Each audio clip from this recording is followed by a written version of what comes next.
Family shares everything, Anna. Don't be so selfish. Sarah's voice dripped with false sweetness through the speakerphone. My grip on the phone tightened as I stared at my empty jewelry box, my hands trembling. Every velvet compartment, once filled with pieces carrying decades of love, tradition, and memories, was now barren. My grandmother's sapphire necklace, my mother's pearl earrings, the diamond bracelet my husband gave me on our first anniversary, gone. I swallowed the lump in my throat. Some of those pieces were insured, Sarah, I said, forcing my voice to stay even. And some were family heirlooms. Exactly, she chirped. Family heirlooms should be shared with family. And since I'm family now, I have just as much right to them as you do. Besides, you never even wear half of those pieces. I thought about the security camera I had discreetly installed in my bedroom 6 months ago, after noticing little things vanishing every time Sarah visited. The same camera that had recorded every second of her rifling through my jewelry box 2 days ago. Where are they now? I asked, my voice deceptively calm as I downloaded the footage onto my laptop. Sarah laughed. Oh, don't worry about that. They're safe with me. I'm actually wearing Mom's pearl earrings right now. They look so much better on me than they ever did on you. My mother's pearls. The last gift she gave me before cancer stole her from me 3 years ago. A flash of grief cut through the anger, but I steeled myself against it. Those weren't yours to take, Sarah, I said, my tone like ice. Return everything by tomorrow, or I'll take action. Her saccharine act cracked, replaced by irritation. Action? Against family? James would never forgive you for that. James, my husband of 5 years. The man who had spent his life making excuses for his younger sister, blind to the manipulative games she played. Ever since their parents died in a car crash when they were teenagers, he had shouldered a misplaced sense of responsibility for her, never seeing her for who she truly was. We'll see about that, I replied, ending the call. I exhaled slowly and clicked play on the security footage. The timestamp read 2:47 p.m. Right when Sarah knew I'd be giving a presentation at my medical conference. She entered my bedroom with the spare key James had insisted she keep for emergencies. For nearly an hour, she sifted through my jewelry box with meticulous care, selecting each piece with the precision of a thief who had done this before. She even paused to admire herself in my mirror, tilting her head as she fastened my mother's pearls around her neck, smiling like she'd won. A notification lit up my phone. James. Sarah says you're being difficult about sharing some jewelry. Come on, honey, you know how much she admires your collection. Can't you be generous with family? I stared at his message, that familiar wave of frustration rising. He still didn't see it. He never did. I forwarded him the security footage. Then I typed, your sister didn't borrow a few pieces. She emptied my entire jewelry box, including Mom's pearls and Grandma's sapphires. We're talking about $95,000 worth of jewelry, James, some of which can never be replaced. His response was instant. Are you sure? Sarah wouldn't do that. Before I could answer, my phone rang. Megan, my insurance investigator. Anna? Her voice was sharp. We just got a hit.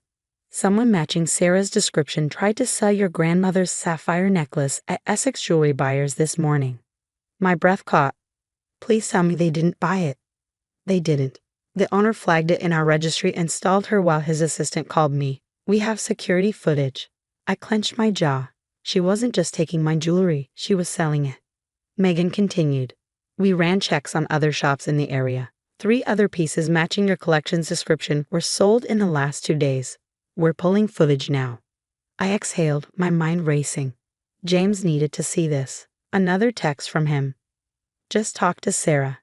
She says she was only borrowing them to show her friends. She's returning everything tomorrow. Can we just drop this? I typed back. Ask her about Essex Jewelry Buyers this morning. Ask her why she tried to sell Grandma's necklace. Silence. Then, 10 minutes later, my doorbell rang. I opened the door to find Sarah standing there, her face flushed with anger, still wearing my mother's pearls. You had no right to put cameras in your bedroom, she spat, her voice sharp with panic. And now you're making up lies about me selling anything. I was just borrowing them. James stood behind her, his face drawn, his hands shoved into his pockets. But this time, something was different. This time, there was doubt in his eyes. I met Sarah's glare with steady resolve. Take off my mother's pearls and tell the truth. The insurance investigator already has footage of you at multiple pawn shops. This isn't going away. Her hand flew to the pearls, clutching them possessively. These look better on me anyway, she snapped. You don't deserve these things. You're not even blood family. And there it was. The truth behind her mask of sugary sweetness. I had never been family to her. Without breaking eye contact, I lifted my phone and dialed Megan. I put it on speaker. It's time, I said simply. Sarah's face drained of color. She had spent her life slipping out of consequences, twisting people's perceptions to her advantage. But this time, she had crossed a line even her brother couldn't fix. The next hour played out like a scene from a crime thriller. Megan arrived with 2 police officers, her tablet loaded with irrefutable proof of Sarah's actions over the past 2 days. My bedroom security footage looped on screen, showing Sarah methodically emptying my jewelry box, trying on my heirlooms, and slipping them into her designer handbag like they were hers to take. Mrs. Walker, Megan addressed Sarah, her voice clipped and professional. We have footage of you attempting to sell this insured necklace at Essex jewelry buyers this morning. She turned the screen towards Sarah, displaying a clear image of my grandmother's sapphire necklace. Additionally, we've confirmed sales of 3 other pieces at pawn shops across the city. Sarah's breath hitched. Those shops weren't supposed to keep records, she muttered, then froze, realizing her mistake. James, who had been standing silently near the door, paled. His expression was a mixture of disbelief and horror, like a man who just realized he'd spent years living in a carefully woven illusion. Weren't supposed to keep records, he repeated, his voice hollow. Sarah, what have you done? I watched as years of denial crumbled in his eyes. He had spent a lifetime making excuses for his sister, choosing to see only what he wanted. But now, faced with undeniable proof, there was nowhere left for him to hide. Show me the pawn shop footage, he said hoarsely. Megan didn't hesitate. She pulled up the videos and there was Sarah, clear as day, standing at 3 different pawn shop counters. In each clip, she confidently displayed my jewelry, haggled over the prices, and walked out counting cash. The timestamps confirmed she'd have sold the pieces within hours of stealing them. Total amount received, $27,400, Megan stated. Well below their actual worth, of course. We need to know where the rest of the collection is. Sarah's eyes darted around the room, searching for an escape.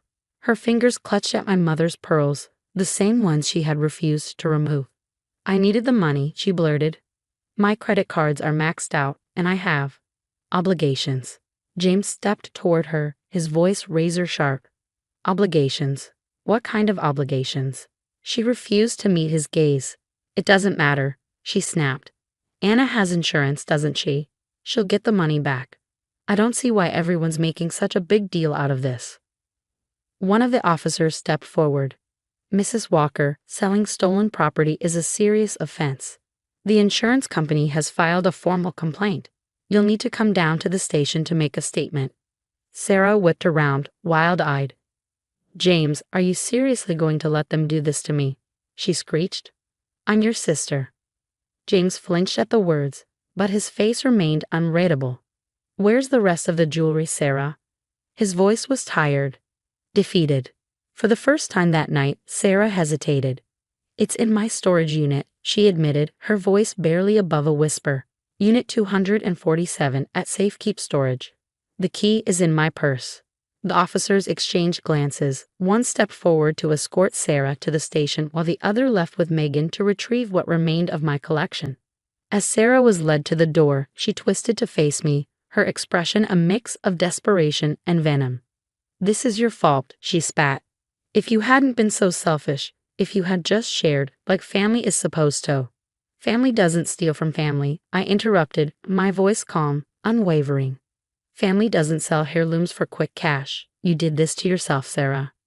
She opened her mouth to argue, but the officer pulled her toward the waiting patrol car. And just like that, she was gone. The silence that followed was deafening. James sat heavily on the couch, rubbing a hand down his face. I should have seen it, he murmured. All these years, the little things that went missing, the way she always needed money. I just didn't want to believe it. I sank down beside him, not touching, just present. She's your sister, I said softly. You wanted to protect her. James let out a hollow laugh. But I should have protected you too, he admitted, looking up at me with red-rimmed eyes. All those times I told you to let things go, to be more understanding. I was wrong. I was so wrong, Anna. My phone buzzed. A text from Megan. Retrieve the remaining jewelry. Everything accounted for except what was sold. We'll need you to verify the inventory tomorrow. I showed the message to James. He nodded, exhaling slowly. I'll come with you, he said. And I'll make sure Sarah pays back every cent she got from those pawn shops. It's not about the money, I murmured. Some of those pieces, they're irreplaceable. My mom's pearls. I hesitated, my voice thickening. She gave them to me right before she died. James reached for my hand, squeezing gently. I know, and I'll get them back. His jaw clenched. She's going to face consequences this time. For once in her life. As if on cue, my phone rang. The police station. Mrs. Chen, your sister-in-law is refusing to remove a pair of pearl earrings, claiming they were a gift from your husband. We need Mr. Walker to come down and clarify the situation. James stood, his face hardening with determination. I'll handle this, he said. It's time I stopped enabling her. I watched him go, feeling a strange mix of exhaustion and hope. Maybe after everything, this was the wake-up call he needed. My phone buzzed again, this time from Sarah's number. You've ruined everything. Happy now. James will never forgive you for this. I stared at the message, then slowly locked my phone. Instead of responding, I walked to my bedroom, where my open jewelry box still sat on the dresser, its velvet compartments empty. Each missing piece represented more than just stolen possessions. They were fragments of my past, connections to the people I had loved and lost. Sarah hadn't just stolen jewelry. She had tried to steal my history, my family's legacy. And for what? Quick cash to cover her debts. The insurance would compensate me for the monetary value of the pawned pieces, but some things couldn't be replaced. Some betrayals cut too deep to be forgotten. I reached out and closed the jewelry box, letting the latch click softly into place. Tomorrow would bring police reports, insurance claims, legal proceedings. But for tonight, the truth was finally out. And sometimes that was the first step toward healing. 6 months after Sarah's theft, I sat in a hushed courtroom, watching as the judge prepared to deliver her sentence. Sarah had rejected every plea deal, clinging to the belief that being family would somehow shield her from consequences. It didn't. The evidence was overwhelming. Security footage from my bedroom, records of her pawnshop transactions, and most damning of all, a recorded phone call where she sneered that family shares everything while actively trying to sell my heirlooms. The judge's voice was firm, unwavering. 2 years probation, mandatory counseling, full restitution for the pawned pieces, and a restraining order preventing you from entering the victim's home. Sarah stood frozen in her designer outfit, likely paid for with stolen money, her carefully rehearsed tears failing to sway anyone. Beside me, James sat motionless, his face a mask of quiet resignation. The past months had forced him to confront painful truths about his sister, about himself. And yet, when Sarah had called him, again and again, pleading, bargaining, he had stood firm. The defendant will surrender any remaining stolen jewelry immediately, the judge continued, including the pearl earrings she is currently wearing. Sarah's hand flew to my mother's pearls, her fingers curling around them like they might disappear. She had clung to them even after her arrest, insisting they were safer with her. A bailiff stepped forward, hand extended. For a moment, I thought she might refuse. Then James stood. His voice was low, steady. Sarah, give them back. Her lips parted, as if she wanted to argue, but something in James's face stopped her. With trembling fingers, she unclasped the pearls and handed them over. The bailiff placed them in my waiting palm, and as their cool weight settled against my skin, I felt the sting of unshed tears. Mom's last gift was finally home. Outside the courthouse, Sarah made one last attempt. Anna. Her voice was raw, desperate. Please, we're family. You don't have to go through with this. I met her gaze, steady and unyielding. The charges weren't dropped because this wasn't just about me, I said. It was about trust, about consequences, about respect, things you still don't understand. James's arm slid around my shoulders, not just a gesture of comfort, but a choice, a declaration. Sarah's face twisted as she looked at him. You've turned him against me, No, Sarah, James said quietly. Your actions did that. Get help. Real help. Maybe one day we can rebuild. But not until you understand what you've done. We turned and walked away, leaving her standing alone with her court-appointed lawyer. The spring air felt lighter somehow, as if the storm had finally passed. Back home, I carefully returned each recovered piece to my jewelry box. Some heirlooms had been salvaged, but the pawned pieces were gone forever. The insurance money sat untouched in our account, a hollow replacement for what had been lost. James lingered in the doorway, watching as I arranged the last of my treasures. Then hesitantly, he stepped forward and pulled a small box from his pocket. I found this, he said softly. Inside lay a delicate gold chain with a heart-shaped locket. My breath caught. Mom's locket. I thought it was lost in the move years ago. James swallowed hard. Sarah had it.